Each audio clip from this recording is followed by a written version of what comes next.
Thank you. You're welcome. Undefeated. Undefeated. No goals conceded yet, huh? Second ball. Gotcha. Fun game. Senior, eh? Oh yeah. Sangat kecewa karena ya sangat sedih ketika kita bangga sebagai negara Pancasila NKRI, ya kulitnya ada yang putih, ada yang hitam, rambutnya ada yang keriting.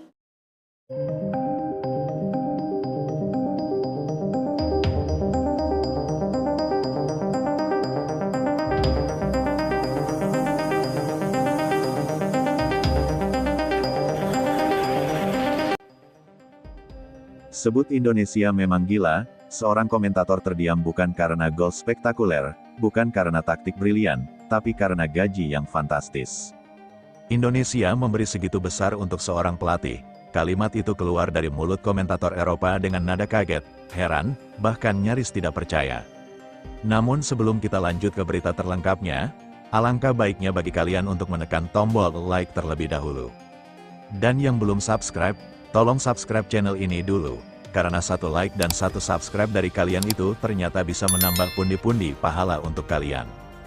Dan bagi orang baik yang sudah subscribe dan like channel ini, saya pribadi ucapkan terima kasih dan yuk, langsung saja kita ke pembahasannya.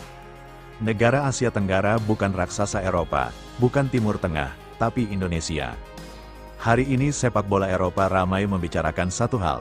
Gaji fantastis John Hartman sebagai pelatih kepala timnas Indonesia bukan cuma gaji, fasilitasnya bikin pelatih Eropa lain geleng-geleng kepala. Apa yang sebenarnya terjadi? Kenapa media Eropa sampai bereaksi keras? Dan berapa sebenarnya angka yang membuat mereka terdiam? Ya, Indonesia kembali menjadi pusat perhatian kali ini setelah secara resmi menunjuk John Hartman sebagai kepala pelatih timnas Indonesia. Namun yang membuat para komentator Eropa terdiam bukan semata nama Hartman, melainkan kontrak fantastis yang diberikan oleh PSSI. Sejumlah komentator Eropa bahkan terang-terangan mengaku kaget, ada yang tak percaya. Ada yang tersenyum sinis, dan ada pula yang jujur mengakui jika saya ditawari kontrak seperti itu oleh Indonesia, saya juga akan datang. Tidak ada alasan untuk menolak. Pernyataan ini kemudian dikutip dan dibahas oleh berbagai media Eropa, termasuk yang berafiliasi dengan Sky Sports. Dari sinilah perbincangan melebar. Indonesia bukan lagi sekedar negara berkembang di sepak bola Asia Tenggara, tetapi mulai dipandang sebagai kekuatan baru yang berani bermain di level finansial global. Pertanyaannya, apa yang sebenarnya membuat Eropa begitu terkejut? Jawabannya sederhana, namun mengejutkan, gaji dan fasilitas. Menurut informasi yang beredar, PSSI tidak hanya memberikan gaji pokok yang besar kepada John Hartman, tetapi juga paket fasilitas yang sangat mapan. Mulai dari transportasi eksklusif, rumah mewah, tunjangan keluarga, hingga jaminan kenyamanan bagi staf pelatih. Bagi standar Asia ini sudah luar biasa, bahkan jika dibandingkan dengan beberapa federasi Eropa kelas menengah, apa yang diberikan Indonesia bisa dibilang lebih lengkap dan manusiawi. Inilah yang membuat sejumlah komentator Eropa menggelengkan kepala. Indonesia dinilai tidak lagi memperlakukan pelatih sebagai pekerja sementara, tetapi sebagai aset strategis jangka panjang. Untuk memahami seberapa besar langkah ini, kita perlu menengok ke belakang dan melihat rekam jejak John Hartman serta gaji yang pernah ia terima sebelumnya. John Hartman bukan nama sembarangan. Ia dikenal sebagai pelatih yang berhasil membangun timnas Kanada dari tim biasa menjadi kekuatan yang disegani di zona CONCACAF. Hartman mulai melatih Kanada sejak tahun 2018. Awalnya di level U23 sebelum akhirnya promosi ke tim senior hingga September tahun 2023. Puncak pencapaiannya tentu saja ketika ia berhasil membawa Kanada lolos ke Piala Dunia 2022, sebuah prestasi bersejarah bagi negara tersebut.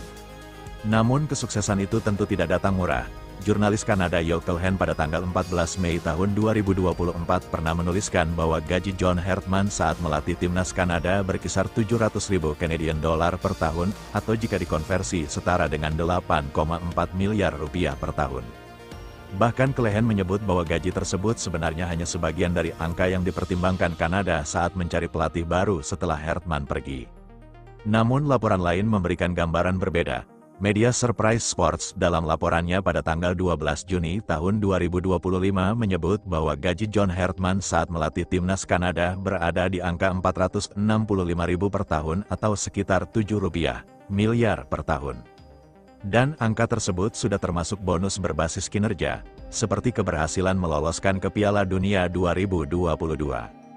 Surprise Sports juga menegaskan bahwa dengan angka tersebut Hertman termasuk salah satu pelatih tim nasional dengan bayaran tertinggi di zona CONCACAF. Lalu bagaimana dengan Toronto FC? Saat Hertman melatih Toronto FC, detail gajinya memang dirahasiakan.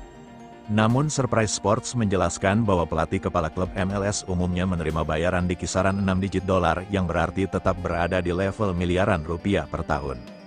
Menariknya lagi, situs waradana.com pada tanggal 9 Oktober tahun 2024 merilis daftar perkiraan gaji pelatih peserta Piala Dunia 2022 dan menyebut bahwa John Hertman menerima sekitar €80.000 per tahun atau setara 9,3 miliar rupiah saat menangani tim NASCAR.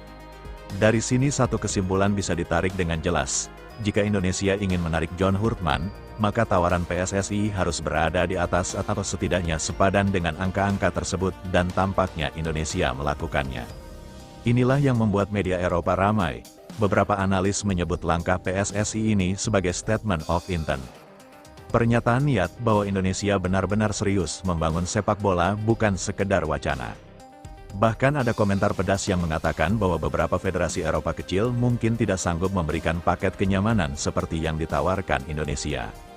Namun tentu saja tidak semua reaksi bernada pujian. Sebagian media Eropa mempertanyakan apakah langkah ini tidak terlalu beresiko mengingat tekanan yang akan dihadapi John Hertman kini jauh lebih besar. Gaji besar berarti ekspektasi besar, fasilitas mewah berarti hasil tidak boleh biasa-biasa saja. Jika Hertman sukses, Indonesia akan dipuji sebagai negara visioner yang berani dan cerdas. Namun jika gagal, kontrak ini bisa berubah menjadi bumerang dan Indonesia akan disorot sebagai contoh ambisi tanpa hasil. Disinilah drama sebenarnya dimulai. Menariknya, sumber dekat John Hertman menyebut bahwa keputusan menerima tawaran PSSI bukan semata soal uang. Hertman disebut melihat potensi besar dalam sepak bola Indonesia, populasi besar, basis supporter fanatik, pemain muda yang terus berkembang, dan kehadiran pemain diaspora di Eropa menjadi faktor yang membuat proyek Indonesia terasa menantang sekaligus menjanjikan. Bagi Hertman, ini bukan sekedar pekerjaan, tetapi kesempatan membangun warisan. Dan bagi PSSI ini adalah taruhan besar. Setelah bertahun-tahun dikritik karena sering berganti pelatih dan proyek yang tidak konsisten, PSSI kini tampaknya memilih pendekatan berbeda. Lebih mahal di awal, tetapi lebih jelas arahnya. Kini sorotan dunia tertuju pada satu pertanyaan besar. Apakah investasi besar ini akan terbayar? Beberapa bulan ke depan akan menjadi masa paling krusial.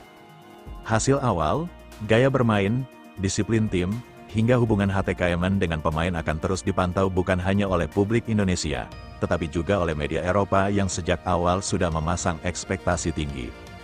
Sepak bola tidak mengenal kompromi, tidak peduli seberapa besar gaji, hasil di lapangan tetap menjadi hakim terakhir. Sekarang saya ingin bertanya kepada kalian sebagai penonton.